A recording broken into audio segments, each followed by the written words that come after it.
Letakkan saringan di atas gelas ukur, kemudian letakkan masker medis di atas saringan, dan tuangkan minyak jelantah.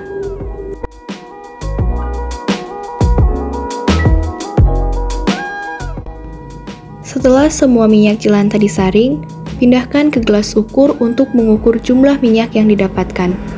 Dalam proyek ini, kami menggunakan sebanyak 1 liter minyak jelantah.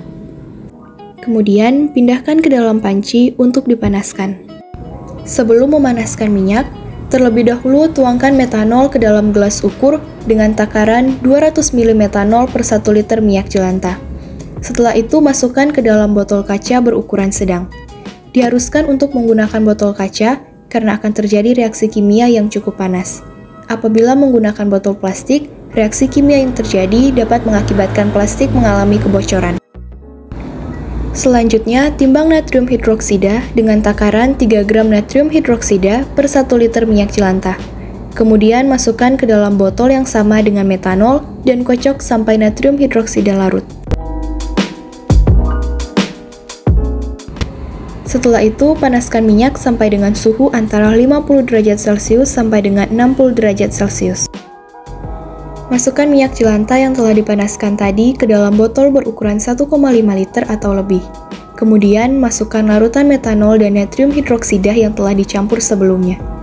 Setelah itu, tutup botol dan dikocok sampai mengalami perubahan warna.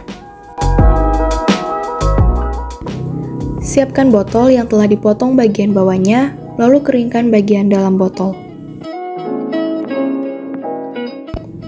Masukkan minyak jelantah yang sudah tercampur dengan metanol dan natrium hidroksida. Setelah itu, diamkan selama 24 jam untuk memisahkan minyak dari produk samping, yaitu lapisan asam lemak gliserol. Setelah didiamkan selama 24 jam, lapisan asam lemak gliserol akan berada di bawah, sedangkan minyak akan berada di atas. Siapkan botol dengan lubang paku pada penutup botol, dan masukkan minyak bagian atas yang telah diendapkan.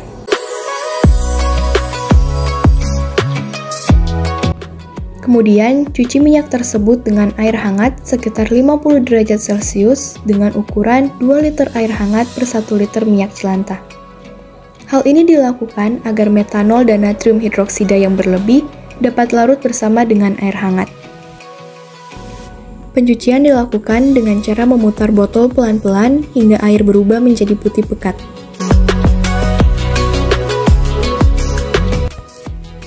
Setelah air berubah menjadi putih pekat, cabut paku pada tutup botol untuk membuang air.